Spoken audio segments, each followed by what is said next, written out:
नमस्कार, the information में आपका स्वागत है। मैं मदन घोडेला। आप देख रहे हैं फाजिल्का की बात 6 से 7। पंजाब में आम आदमी पार्टी को जनता ने इसलिए चुना था कि कोई बदलाव आ सके, इसलिए नहीं कि वो आपस में ही जुत्तम पेगार करने लगे। इस विषय पर हम अगले एपिसोड में बात करेंगे। आज का हमारा विषय है कि फाजिल्का में नरेंद्र पाल सिंह सवना को किसने विधायक बनाया। उनके जीतते ही एक आम चर्चा शुरू हो गई थी कि असल किंग मेकर कौन है। इसमें 5-7 नाम तरह तरह के अपने अपने तर्क के साथ घूम रहे हैं।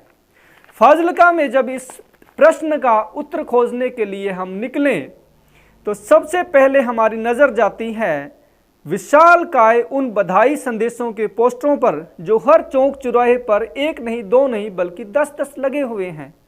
उसमें बड़े भाई की भूमिका में नजर आते हैं फाजिल्का के एक धन्ना सेठ, सभ्य नाम लें तो युवा उद्योगपति। कहा जाता है कि फाजिल्का में वे किंग मेकर की भूमिका में रहे हैं तथा नरेंद्र पाल सिंह सवना की जीत में उनका बहुत बड़ा हाथ है। लेकिन ग्राउंड लेवल पर लोग ये भी बात करते हैं कि उनका जनाधार बहुत कम है तथा उन्होंने विधायक सवना को विधायक बनाने में इन्वेस्टमेंट की है तथा अब उसकी आउटपुट के लिए वो सीधे सीएम हाउस तक उनकी पहुंच हो गई है। राजनीतिक गलियारों में ये भी चर्चा है कि वे नरेंद्र पाल सिंह सवना से वे तमाम अपने हक वसूल करेंगे जिसके लिए उन्होंने नरेंद्र पाल सिंह सवना को विधायक बनाया है। दूसरे नाम की चर्चा है फाजिल्का की बेटी के नाम से। पूजा लूथरा ने आम आदमी पार्टी की सरकार बनने के बाद में ही नहीं बल्कि उससे पहले भी बहुत दौड़ धूप की है। उन्होंने न सिर्फ गांवों में, अपने वार्ड में, शहर में, बल्कि हर जगह पे जाकर के वोटरों को अपने साथ में जोड़ा है। इस बात में कोई दो राय नहीं है। इस बात में कोई शक नहीं है कि नरेंद्र पाल सिंह सवना की जीत में उन्होंने बहुत बड़ा योगदान दिया है। लेकिन इतना बड़ा योगदान हम नहीं कह सकते क्योंकि वार्ड में जीतना अलग बात है, पूरे विधानसभा क्षेत्र में जीतना दूसरी बात है।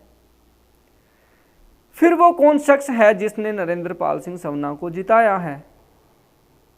एक और नाम भी चर्चा में है जिसके लेख भी अलग अलग अखबारों में छपे तथा उस पर आम आदमी पार्टी के अंदर भी कंट्रोवर्सी शुरू हुई।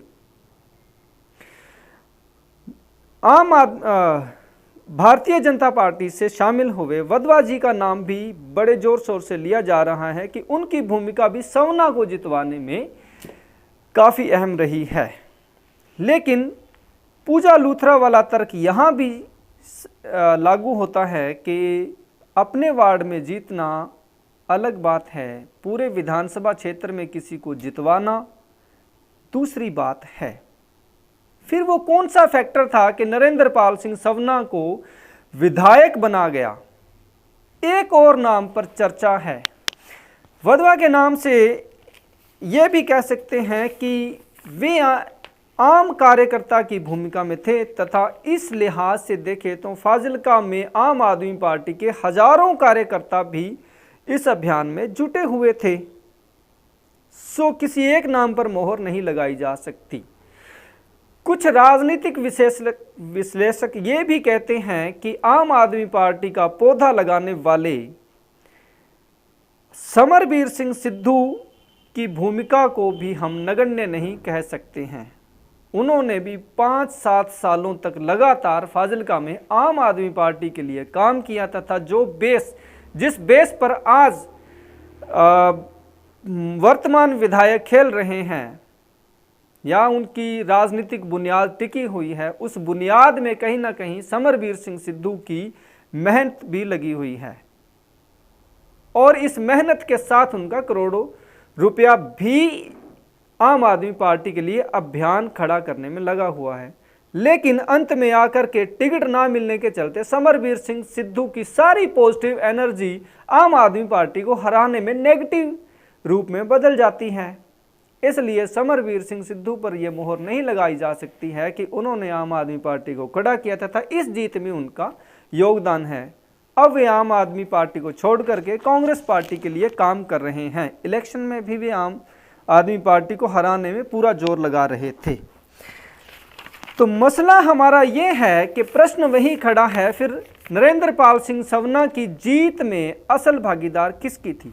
इस प्रश्न का उत्तर खोजने से पहले हमें पूरे विधानसभा क्षेत्र पूरे पंजाब पर एक नज़र दौड़ानी पड़ेगी। विधानसभा चुनाव 2022 में आप देखिए बहुत से ऐसे चेहरे भी जीत करके आए हैं जिनको जनता जानती भी नहीं थी।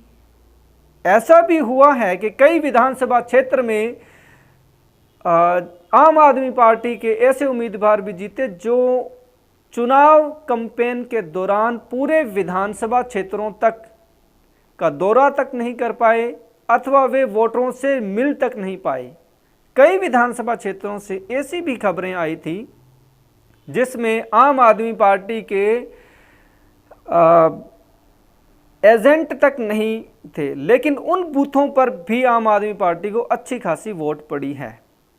फाजिलका में जातीय फैक्टर तो चला ही चला है, इसमें कोई दो राय नहीं है, लेकिन इतनी बड़ी मार्जिन में नरेंद्र पाल सिंह सवना जीतेंगे ये किसी को भी यकीन नहीं था। इसलिए पूरे पंजाब में आप देखिए कि एक ऐसी आंधी आई थी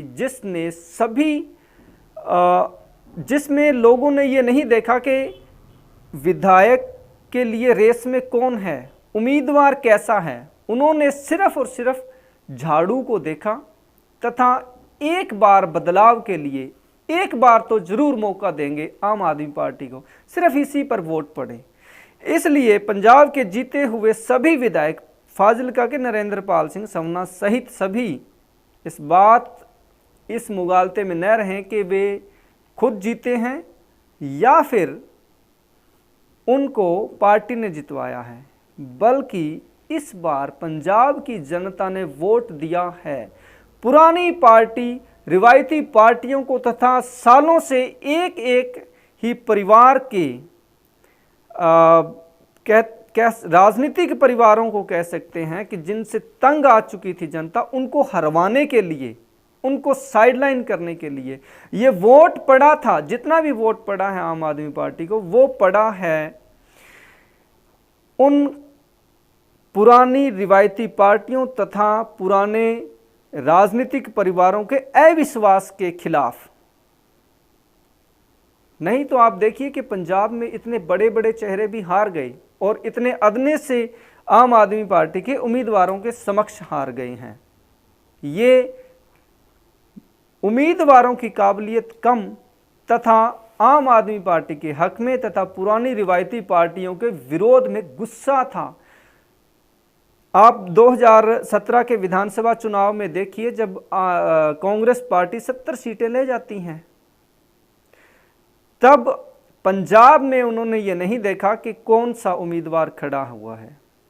उन्होंने देखा कि वोट देना है कैप्टन अमरिंदर सिंह को। इस बार कैप्टन अमरिंदर सिंह सहित तमाम राजनीतिक पार्टियां जनता में अपना विश्वास खो चुकी है।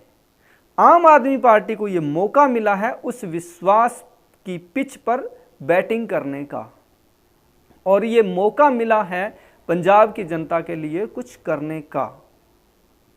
मेरा ये सुझाव है कि आम आदमी पार्टी के विधायक जितने भी जीते हैं, नेता जितने भी जीत करके विधानसभा पहुंचे हैं, वे इस बात को जरूर ध्यान में रखें कि उनको न तो किसी एक व्यक्ति ने जिताया है और ना उनकी काबिलियत ने, बल्कि उनको जितवाया है रिवायती पार्टियों के खो चुके विश्वास के खिलाफ पड़े वोट ने।